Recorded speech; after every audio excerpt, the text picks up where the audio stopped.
개장 후 30분 정도 지났고요. 현 구간에서 가장 뜨겁게 반응하고 있는 이슈와 섹터 종목까지 한 번에 살펴보겠습니다. 오늘도 MBN골드 조범수 매니저와 함께 할게요. 매니저님 안녕하세요. 네, 안녕하십니까. 네, 먼저 현 구간 시황부터 살펴보겠습니다. 양시장 양봉 전환하면서 이틀째 힘나는 개장 분위기가 연출되고 있는데요. 코스피는 0.35% 오르면서 보합권에 머물러 있고요. 코스닥은 조금 더 큰 폭으로 1.75% 오르면서 출발하고 있습니다. 네, 오늘 오랜만에 개인 투자자의 매수세가 유입되고 있지만 앞으로 이어질 외국인 수급이나 환율, 또 어제의 반등이 연속성을 띌 수 있을지가 중요할 텐데요. 먼저 매니저님, 남은 시장은 어떻게 흘러갈 것 같나요?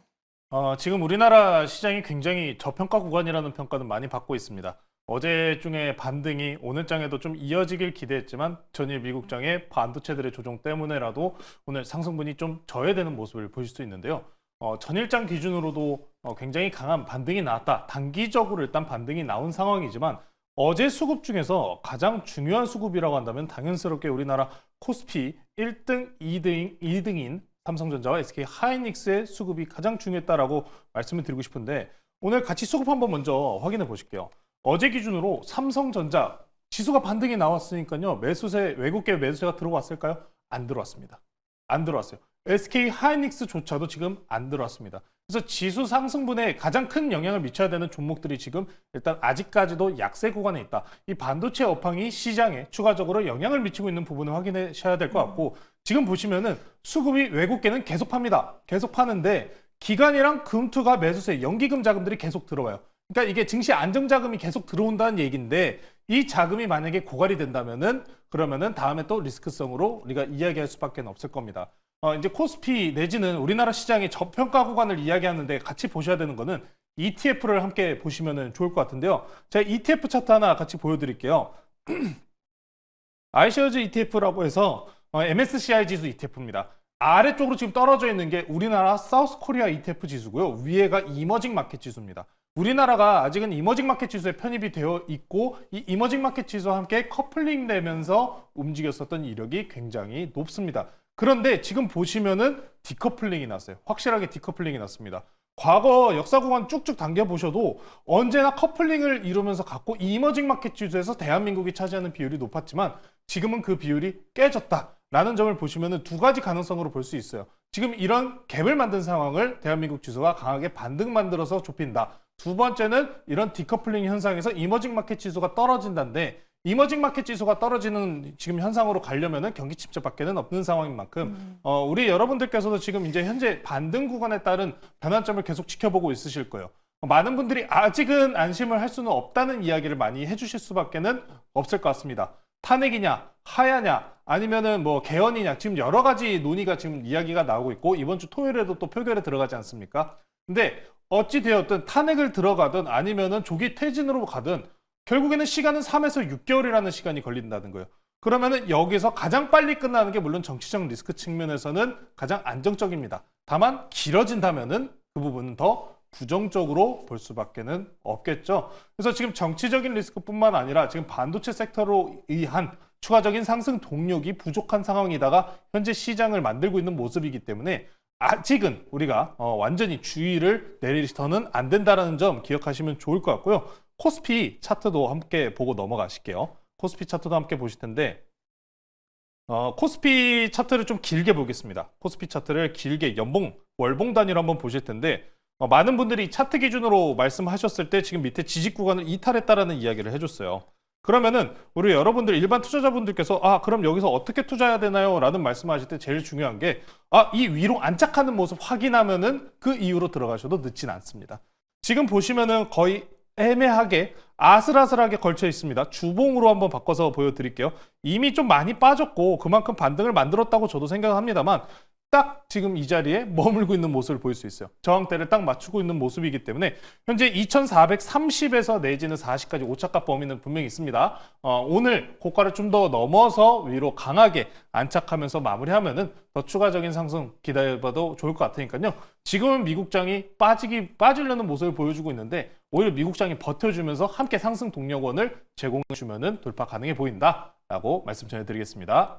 네, 정치적 리스크도 그렇고 반도체 업황이 부진한 만큼 아직은 안심하긴 이르다는 의견이었습니다. 오늘 참 침착하게 대응을 해봐야 할 것 같고요. 그럼 다음으로 먼저 리뷰 종목을 짚고 넘어가려고 하는데요. 요즘 매니저님이 제시해준 종목들 정말 잘 가고 있거든요. 이 월요일에 매수했던 VT가 수익률 20% 넘게 기록했고요. 어제 말씀해주셨던 일신석재는 수익률 16.2%를 기록했습니다. 어제 VT는 간략하게 저희가 얘기를 해보긴 했지만 두 기업 모두 지금 신규 진입이 가능할지 그리고 보유하고 계신 분들은 전략을 어떻게 세워봐야 될지 궁금하거든요. 추가 전략 어떻게 세워볼까요, 매니저님? VT는 이미 신고가를 넘어간 상황이에요. 그래서 이미 제가 뭐 더 갈 겁니다라는 말씀은 전해드렸지만 부담스러우실 거는 어쩔 수 없을 것 같아요. 그래서 오늘은 그런 부담감 덜어드릴 수 있는 종목으로 제가 이런 말씀 드렸잖아요. 시장이 불안정해도 좋은 종목은 갈 수밖에 없다. 네. 그런 종목군들을 준비해왔기 때문에 조금 이따 공개 드리도록 하고요. VT는 지금부터는 보유자분들의 영역입니다. 보유자분들의 영역인 만큼 신고가 계속 돌파하시는 거 기대해 보시면 좋을 것 같고요. 일신석재는 어제 목표가는 한 두세 호가 정도였나요? 남기고 아쉽게 이제 도달을 하지 못하는 모습을 보여줬는데 확실히 오늘 장에서도 정치 테마 내지는 정책주들이 계속해서 움직이는 모습을 보여주고 있습니다. 다만 지금 신동정 이제 새로운 이제 동원력이 지금 없는 상황이기 때문에 좀 지지부진한 모습도 있는데 단기적으로 이런 정책 테마주들 같은 경우에는 아직 탄핵이냐 이런 확정적인 모습이 확정된 게 없기 때문에 계속해서 눌림 구간에서 모아가시면 좋겠다. 일신석재는 지금 오늘 중에 1.2%가량 음봉으로 좀 약간 눌리고 있는 자리입니다만 단기적으로 눌림이 나와도 1,800원만 안 깨진다면 추가적인 접근은 충분히 가능해 보입니다. 대북 쪽 아니면은 유아동, 의료, 출산과 관련된 출산 관련주들 대표적인 종목들이니까요. 이쪽 섹터들 관심 있게 보시면 좋을 것 같습니다. 네, VT와 일신석재 추가 전략까지 알아봤고요. 그렇다면 오늘장 전체 섹터에서 눈여겨볼 종목 하나를 꼽아보도록 하겠습니다. 매니저님 오늘의 탑픽 하나 꼽아볼 텐데 어떤 기업 관심 있게 보면 좋을까요? 우리가 이제 성장성이 좋지만 주가가 급격하게 빠진 종목들을 봐야 된다는 이야기와 뭐 달러 이걸 계속 이야기를 해왔잖아요. 네. 이쪽에 부합하는 섹터가 한 개가 더 있습니다. 그리고 지금 12월이에요. 다음 달에는 1월이죠. 다음 그쵸. 달은 1월입니다. 1월에 어떤 이벤트가 있습니까? 트럼프 내각이 들어서잖아요. 그래서 저는 트럼프 관련주를 봐야 된다고 생각해서 오늘 트럼프 관련주 조선주 가지고 나왔고요. 현재가 3,755원에 편입하도록 하겠습니다. 1승이라는 종목 소개시켜드리도록 하겠습니다. 조선주 하면은 조선이랑 재건 이쪽 테마들이 트럼프 관련주로서 굉장히 강세를 띄었잖아요. 앞에서 대북주인 일신석재도 마찬가지입니다. 대북주 내지는 뭐 이런 트럼프 관련주들이 강세를 띄었었는데 조선주들도 마찬가지입니다. 전일장 기준으로 지수가 단기적으로 바닥을 잡은 것 같은 모습을 만들어주니까 반등이 강하게 나왔었던 섹터들이 바로 조선입니다. 조선 섹터들이 굉장히 많이 눌렸어요. 그러니까 트럼프 트레이딩으로 인해서 1차적인 상승 파동이 일어났고 지금 시장의 조정에 의해서 같이 조정이 나온 상황입니다. 근데 조선주 지금 나쁜 상황입니까? 나쁜 상황은 아니거든요. 고환율에 대해서 장기적으로 이어지면 부품값들의 상승이 같이 나오기 때문에 장기적으로는 부담스러울 수 있다라는 이야기를 하신 분들도 분명히 계시지만 다만 조선주들 같은 경우에는 대표적인 수출주이기 때문에 고환율에 대한 수혜를 가져가실 수 있고요. 최근에 미국에서 국방 트럼프 인수위에서 어떤 이야기가 나왔냐면은 조선업에 대해서는 가장 인접한 국가인 캐나다도 미국의 중요 조선업황 중에 한 곳입니다. 근데 이 캐나다 조선업에 대한 붕괴 우려를 지금 최근에 이야기를 한 상황이기 때문에 우리나라의 반사수혜가 기대된다라고 보시면 될 것 같습니다.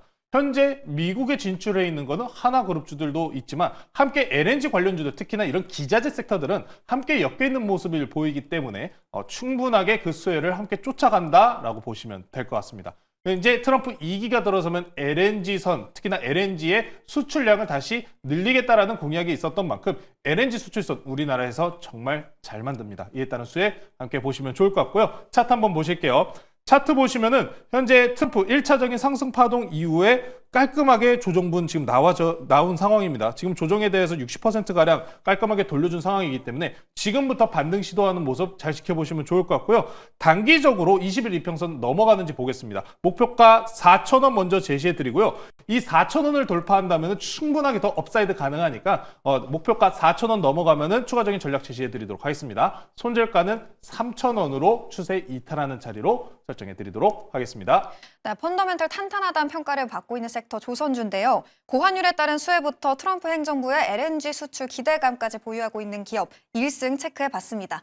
매니저님 그렇다면 오후장 전략은 간략하게 어떻게 가져가 보면 좋을까요? 오후장 전략이요? 네. 아직은 똑같아요. 오전에 마무리하시고 오후장은 쉬시자. 그러니까 완전히 정리가 된 건 아니잖아요. 이제 금투세라는 부분이 이제 끝났기 때문에 단기적으로 어제 안정세를 취한 건데 전체적인 시장 내에서 완전히 종료된 건 아닙니다. 저렴하다고는 하지만 외국계들의 수급이 아직 들어오고 있는 모습이 없기 때문에 아직은 오전장만 좀 주목해 보시고 오후장은 천천히 매집 관점으로 보시자라고 말씀드리겠습니다. 네, 아직 불확실성 여전히 남아있다는 의견까지 들어봤습니다. 이렇게 해서 오늘 장에서 뜨거운 이슈와 섹터 그리고 종목까지 함께 살펴봤는데요. 오늘 오랜만에 또 상승이 어제에 이어서 나와주고 있죠. 오늘도 매일경제TV와 함께 좋은 전략 짜보시길 바라겠습니다. 지금까지 조범수의 주도주 투자 시간이었습니다. 시청해주신 여러분 고맙습니다.